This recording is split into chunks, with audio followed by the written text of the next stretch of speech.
샬롬, 하나님과 동행하는 새벽기도회 달라스 임마누엘 교회 권성철 목사입니다. 오늘도 하나님과 동행하며 풍성함을 누리시는 저와 여러분 되시길 주님의 이름으로 축복합니다.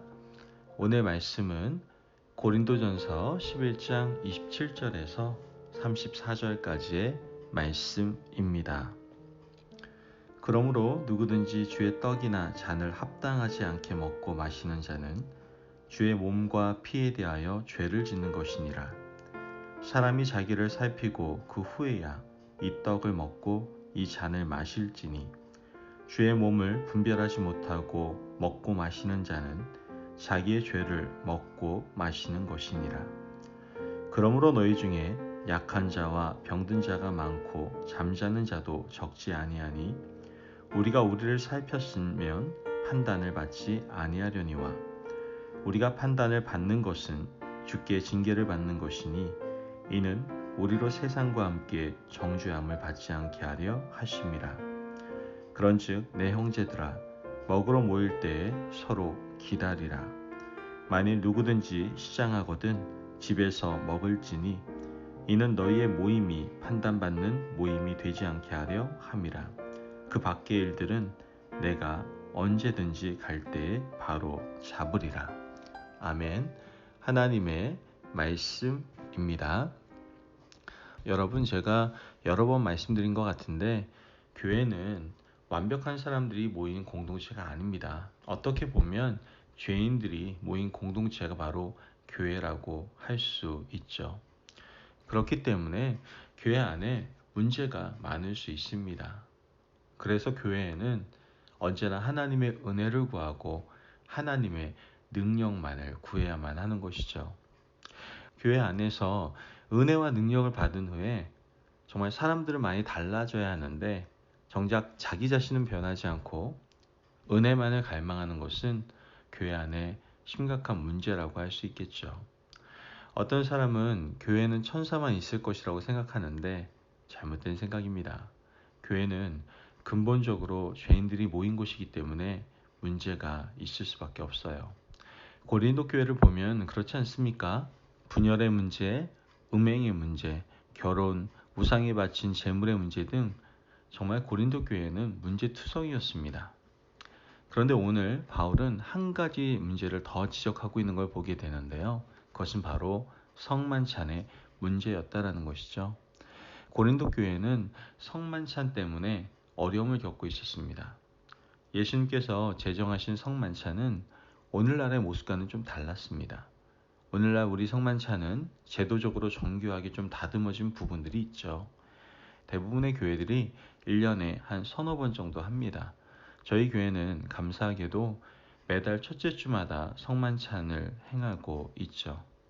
이와 같이 은혜 식탁을 자주 드릴 수 있는 것은요, 여러분 굉장히 큰 축복입니다. 많은 교회들이 특별한 날을 제외하고는 성만찬을 잘 하지 않거든요. 예수님의 성만찬의 시작은 언제입니까?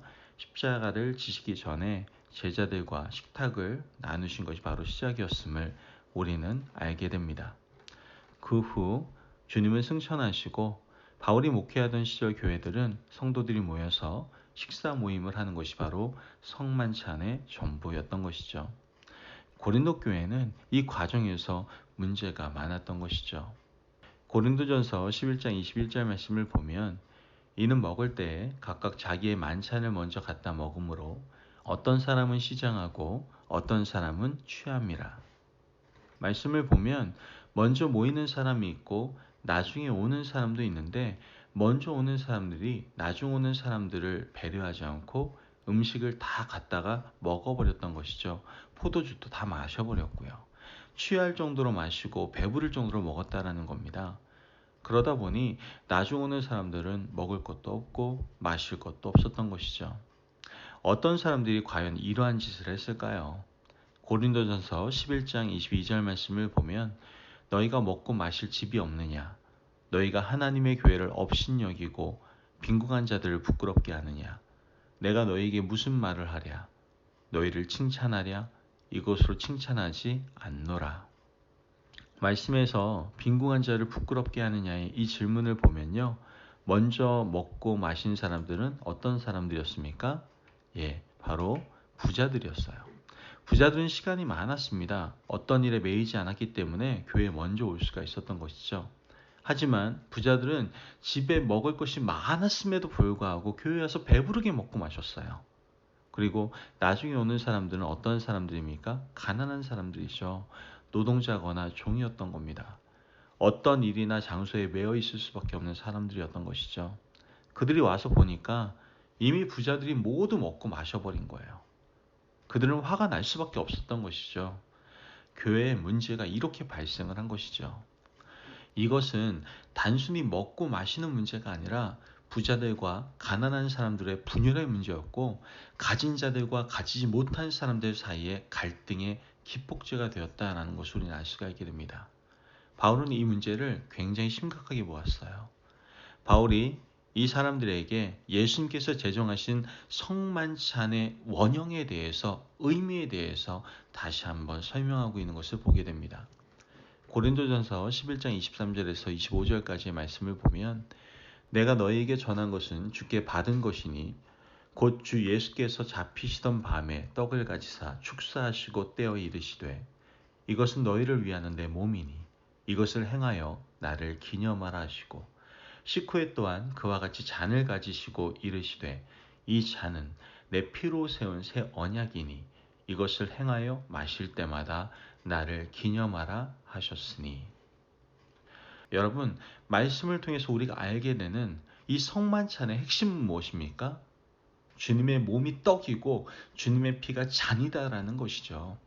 예수님께서는 성만찬을 제정하실 때 이것을 먹고 마실 때마다 나를 기억하고 나를 기념하라고 말씀하셨어요. 그렇다면 예수님의 몸인 떡을 몇몇 사람들이 독점해서 되겠습니까? 예수님의 피인 잔을 몇 사람 부자들이 독점하는 것은 이치와 상식에 맞지 않는다라는 것이죠. 왜 그렇습니까? 예수님의 몸은 온 세상 모든 인류를 위하여 찢기신 몸이고, 예수님의 피는 모든 백성들을 위하여 흘린 피이기 때문이다라는 것이죠. 여러분, 고린도 교회 부자를 위해서만 예수님의 몸을 찢으신 것이 아닙니다. 피를 흘리신 것이 아니에요. 예수님은 온 세상 모든 인류를 위해서, 고린도 교회 모든 성도들을 위해서 죽으셨음에도 불구하고 그들은 성만찬을 독점하는 잘못을 저지르고 있었던 것이죠. 이것은 심각한 문제였어요. 27절 말씀을 보면, 그러므로 누구든지 주의 떡이나 잔을 합당하지 않게 먹고 마시는 자는 주의 몸과 피에 대하여 죄를 짓는 것이니라. 바울이 여기서 말하는 합당하지 않게라는 그 말의 의미는 이웃을 배려하지 않았다라는 뜻이에요. 그러므로 합당하지 않게 성만찬을 대하는 것은 연약한 자를 먼저 생각하지 않았다라는 뜻이다라는 것이죠. 연약한 사람, 가난한 사람, 자신보다 약해서 늦게까지 일해야 되는 그런 사람들을 배려하지 않고 먹고 마시는 것은 예수 그리스도의 성만찬에 죄를 짓는 것이다라고 말씀하고 있는 것이죠. 여러분, 먹는 거 어떻게 보면 사소한 문제라고 생각할 수 있습니다. 마시는 것도 마찬가지예요. 아주 유치할 정도로 사소한 문제일 수 있습니다. 하지만 이 문제는요, 인류 역사상 가장 큰 문제 가운데 하나였어요. 아담과 하와가 선악과를 먹은 문제도 결국 먹는 문제 아니었습니까? 이스라엘 백성들이 출애굽 여정에서 하나님을 가장 원망한 것도 먹는 것과 마시는 것 때문이었어요. 하나님 그 때문에 만나와 메추라기를 주시고 반석에서 물을 주시지 않았습니까? 인간은요, 유치하다 싶을 정도로 먹는 것과 마시는 것에 집착하는 존재고요. 이것 때문에 마음이 상하면 믿음도 흔들릴 수밖에 없다는 것이죠. 또한 이 유치하고 작은 문제마저 배려하지 못한다면 교회 안에 있는 크고 심각한 문제들을 어떻게 양보하고 배려할 수 있겠습니까? 여러분, 우리는 함께 신앙생활하는 공동체 안에 있는 성도들을 배려할 수 있어야 됩니다. 믿음을 먼저 가지고 중직이 된 사람들은 이제 막 믿음의 첫 발을 내딛는 새가족들을 어떻게 해요? 배려할 수 있어야 돼요. 연세가 드신 어른들은 어린아이들, 교학교 학생들을 진심으로 섬기고 배려할 수 있어야 됩니다. 이러한 모습이 연약한 사람을 돌보는 교회 공동체의 모습이기 때문에 그래요. 여러분, 비록 우리는 죄인으로 교회에 왔지만 은혜 받고 거듭난 사람이 되었어요. 그렇다면 우리의 행실이 달라져야 됩니다. 생각도 바뀌어야 됩니다. 여러분, 우리는 어떠한 사람들입니까? 우리가 성도를 대하는 태도, 이웃을 대하는 태도, 나누고 배려하는 태도, 이것이 우리의 믿음의 수준을 결정하는 거예요. 바울은 이렇게 결론을 내리고 있는 걸 보게 되는데요. 33절에 34절 말씀을 보면 그런즉 내 형제들아 먹으러 모일 때 서로 기다리라. 만일 누구든지 시장하거든 집에서 먹을지니 이는 너희의 모임이 판단받는 모임이 되지 않게 하려 함이라. 그 밖의 일들은 내가 언제든지 갈 때에 바로 잡으리라. 사도 바울은 뭐라고 얘기합니까? 먹으러 모일 때 서로 기다리라라고 얘기합니다. 물론 단순한 해결책일 수 있지만 이것이 바로 연약한 사람들을 위한 배려다라는 것이죠. 우리가 믿음 생활할 때요, 나 편한 대로 자기 중심적으로 하는 것은요, 정말 유아적인 신앙생활입니다. 여러분, 나보다 타인을, 나보다 나중된 사람을, 나보다 어리고 연약한 사람들을 배려하는 성숙한 하나님의 자녀가 되어야 될 줄을 믿습니다. 오늘 이 성만찬의 정신을 우리 늘 기억하고 이제는 나보다는 내 주위의 어려운 사람들, 연약한 사람들을 더욱더 섬기고 배려함으로 그리스도의 마음을 전할 수 있는 저와 여러분 되시길 주님의 이름으로 축복합니다. 아멘. 기도하겠습니다. 사랑이 많으신 하나님 감사합니다. 오늘 우리에게 귀한 말씀을 허락하여 주셔서 성만찬 정신에 대해서 말씀을 다시 들음으로 그 의미를 깨닫고 기억하게 하시니 감사합니다.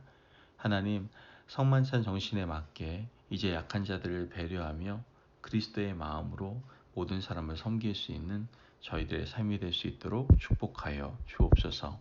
감사하며 예수님의 이름으로 기도합니다. 아멘. 오늘도 하나님과 동행하며 풍성함을 누리시는 저와 여러분 되시길 주님의 이름으로 축복합니다. 여러분, 지금까지 자기 중심적으로 살아왔던 우리의 모습들을 하나님 앞에 회개합시다. 그리고 이제 예수 그리스도의 마음, 정말 그리스도의 십자가를 가슴에 품고 이 성만찬 정신에 맞게 이웃을 더욱더 섬기고 배려하며 살아갈 수 있는 저와 여러분 되시기를 바랍니다. 말씀 안에서 승리하십시오.